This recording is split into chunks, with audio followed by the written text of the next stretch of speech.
একটি সুন্দর ও সুশৃঙ্খল উপায়ে প্রাইম এশিয়া বিশ্ববিদ্যালয়ের শিক্ষার্থী পারভেজের হত্যাকারীদের গ্রেপ্তার ও দৃষ্টান্তমূলক শাস্তির দাবিতে মানববন্ধন করেছে বাংলাদেশ জাতীয়তাবাদী ছাত্রদল। ২১ এপ্রিল সোমবার দুপুরে ঢাকা বিশ্ববিদ্যালয়ের টিএসসিতে রাজু ভাস্কর্যের পাদদেশে এই মানববন্ধন অনুষ্ঠিত হয়। ছাত্রদলের ঢাকা বিশ্ববিদ্যালয় শাখার সাধারণ সম্পাদক নাহিদুজ্জামান শিপন অভিযোগ করেন, রাষ্ট্রীয় পৃষ্ঠপোষকতায় ছাত্র সংগঠনের নামে টেন্ডারবাজি ও কমিশন বাণিজ্য চলছে। বৈষম্যবিরোধী ব্যানারের আড়ালে সাধারণ শিক্ষার্থীদের বিভ্রান্ত করা হচ্ছে বলেও তিনি উল্লেখ করেন। সাধারণ শিক্ষার্থীদের বিষয়ে আমরা দেখছি বাংলাদেশের বিভিন্ন শিক্ষা প্রতিষ্ঠানে ছাত্রলীগকে পুনর্বাসন প্রক্রিয়া করা হচ্ছে এই বৈষম্য বিরোধী ব্যানারের মাধ্যমে। আমরা হুঁশিয়ারি করে দিতে চাই, কেউ যদি এই ব্যানারকে ব্যবহার করে ছাত্রলীগের পুনর্বাসন করেন, আপনাদের বিরুদ্ধে আমরা কঠোর অবস্থান নেব।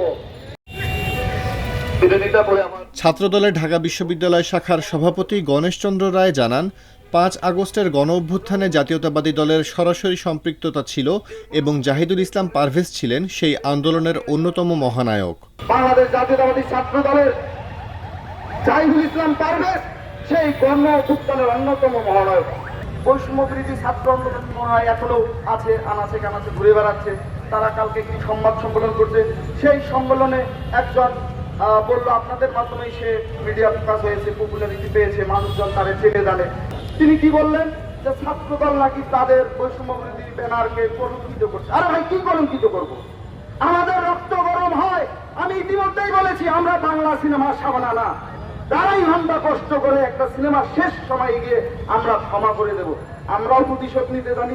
১৯ এপ্রিল শনিবার বিকেলে ইউনিভার্সিটি অফ স্কলার্সের ২ ছাত্রীকে নিয়ে হাসাহাসির ঘটনাকে কেন্দ্র করে প্রাইম এশিয়া বিশ্ববিদ্যালয়ের শিক্ষার্থী জাহিদুল ইসলাম পারভেজকে ধারালো অস্ত্র দিয়ে আঘাত করে একদল দুর্বৃত্তরা। গুরুতর আহত অবস্থায় কুর্মিটোলা জেনারেল হাসপাতালে নেওয়া হলে চিকিৎসকরা পারভেজকে মৃত ঘোষণা করেন।